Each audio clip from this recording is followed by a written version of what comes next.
Boa noite, pessoal. Sejam bem-vindos à nossa sétima aula.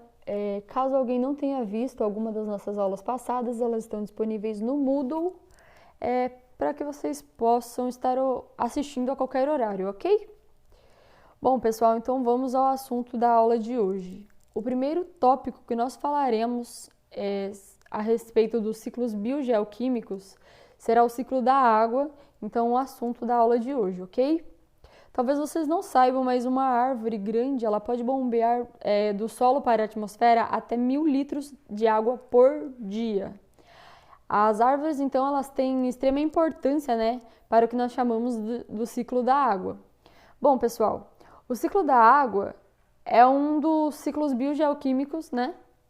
Além dele, nós vamos estudar ainda o ciclo do oxigênio, nitrogênio, carbono e vários outros, enfim.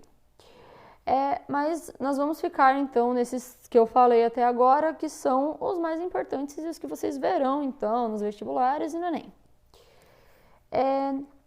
Nesses ciclos biogeoquímicos, nós temos eventos biológicos, né, atuando, temos também geológicos, que acontecem através dos elementos químicos, e aqui nós entenderemos um pouquinho de como se dá a ciclagem da matéria, né, dentro dos ecossistemas. Assunto que nós já conversamos por cima nas nossas aulas passadas, né, onde vimos como se dá o fluxo energético, quando falamos sobre cadeias e teias e sobre pirâmides também. E agora, então, nós vamos entender como a matéria cicla dentro do meio ambiente. Bom, gente, então vamos lá. Esse primeiro ciclo, ele é bem simples, né? O ciclo da água, então, ele é dividido em dois ciclos, sendo eles ali o grande ciclo e o pequeno ciclo da água. O pequeno ciclo da água é aquele que vocês já devem ter visto na escola, né? Lá nos anos iniciais, de uma forma bem simples. Que por ação da radiação solar, a água dos rios, mares, poça d'água, entre outros, acaba evaporando, esse vapor vai subir e quanto maior a evaporação, né, e mais alta a camada da atmosfera, que esse vapor subir, mais fria a água vai se condensar e vai acabar condensando, né, e haverá então a formação de nuvens, e quando essa carga ali, quando essa massa estiver bem carregada, então no caso, vai acontecer a chuva, né, que nós chamamos então de precipitação. Então, bom, gente, o pequeno ciclo da água, né, se dá através do processo de evaporação ali, da condensação e da precipitação. Nesse caso, a água está passando constantemente por esse ciclo. Nós não temos a ação de seres vivos para o processo do pequeno ciclo ali, ok? Agora, gente, vale lembrar, né, que o que nós falamos lá no começo da aula, que nós estávamos vendo sobre as árvores que bombeiam, a quantidade da água da biosfera para a atmosfera, perdão. Mas isso, né, nós vamos ver no grande ciclo, onde haverá a participação de seres vivos nesse processo.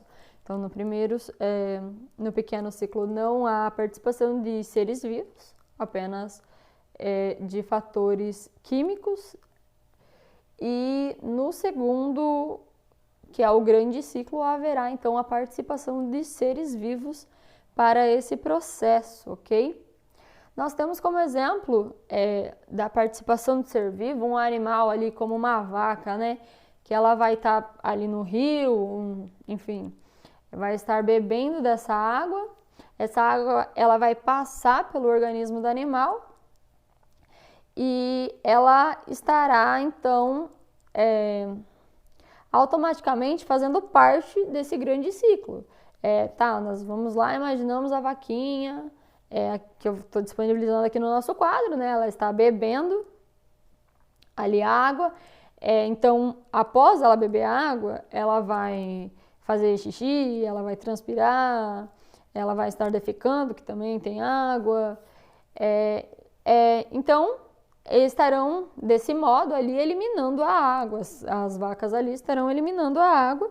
Essa água ela vai passar pela evaporação também, condensação, precipitação e voltará para esse ciclo, ok? O mesmo acontece, gente, com as árvores. Elas absorvem a água, né, a partir de suas raízes, elas transportam a água através do xilema e fazem o que nós chamamos de evapotranspiração, que será então a evaporação que acontece com elas, né? E também a transpiração, que acontece tanto com as plantas quanto com os animais. A evapotranspiração é de grande importância, então, né? Uma vez que é através dela que ocorre o que nós falamos lá no início da aula, a respeito da árvore, bombear 1000 litros diariamente para a atmosfera.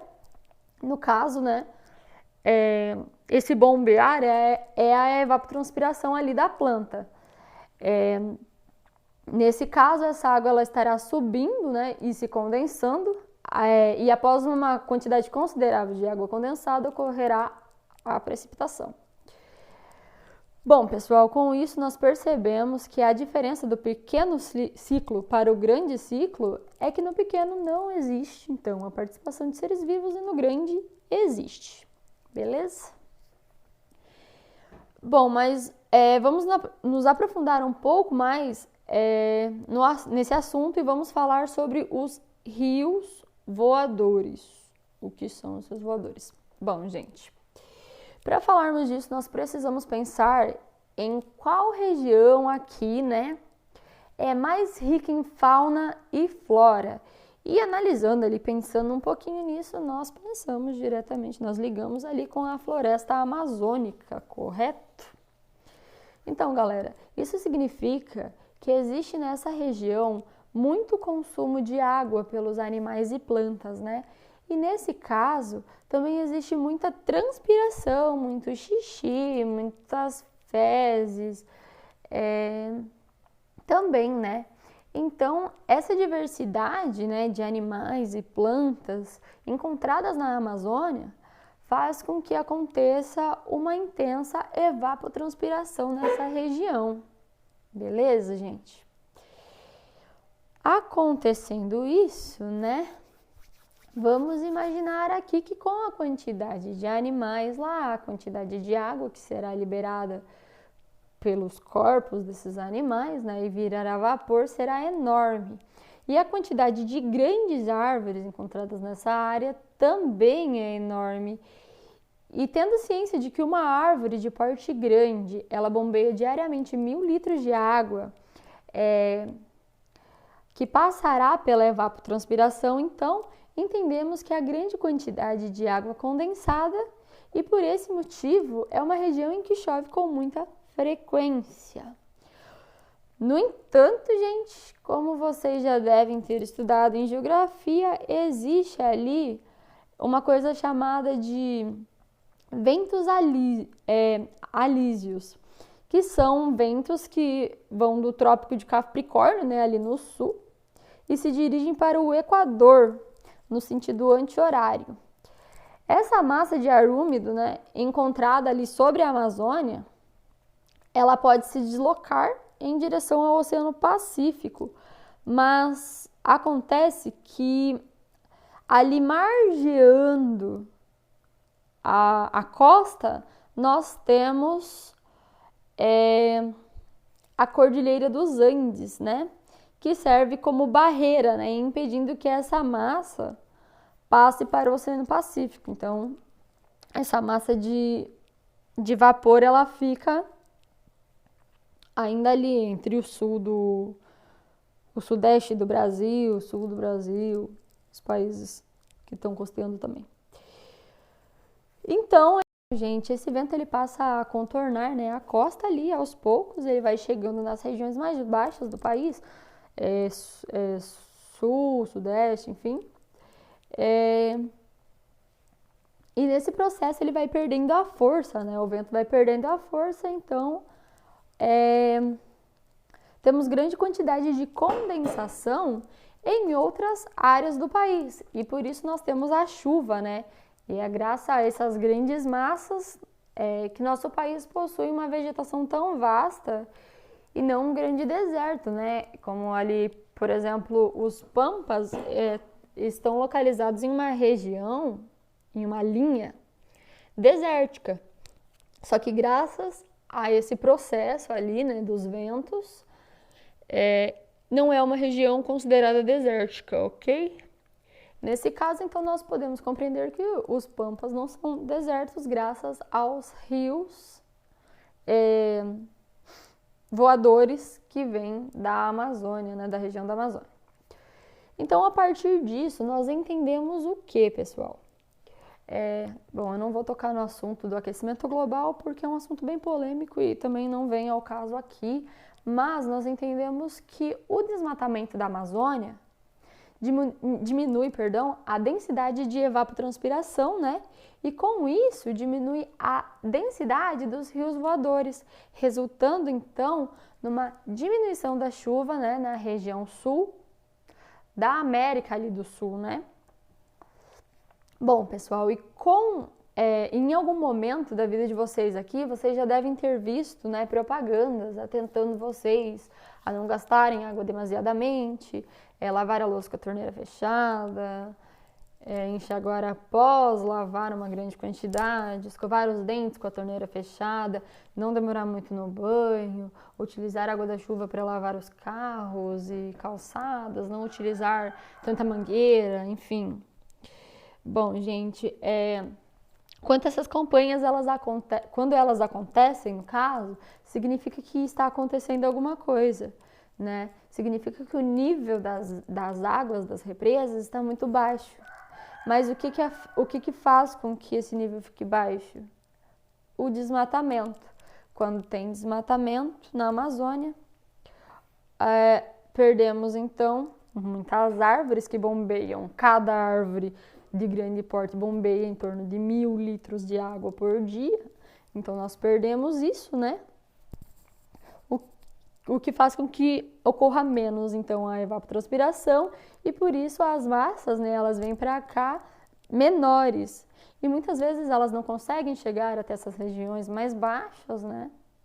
E não é suficiente para a chuva chegar para cá, acarretando então em seca, em momentos assim de certa crise assim em relação à água. Então, pessoal, o desmatamento, ele atua diretamente na chuva, né? E na frequência delas também. Então, precisamos pensar em como diminuir o desmatamento, né? E como otimizar o consumo de nossa água, de forma que nós possamos, no caso, utilizá-la mais vezes, sem jogar fora, usar a roupa da máquina para molhar a planta, enfim. Otimizar, então, o nosso consumo de água.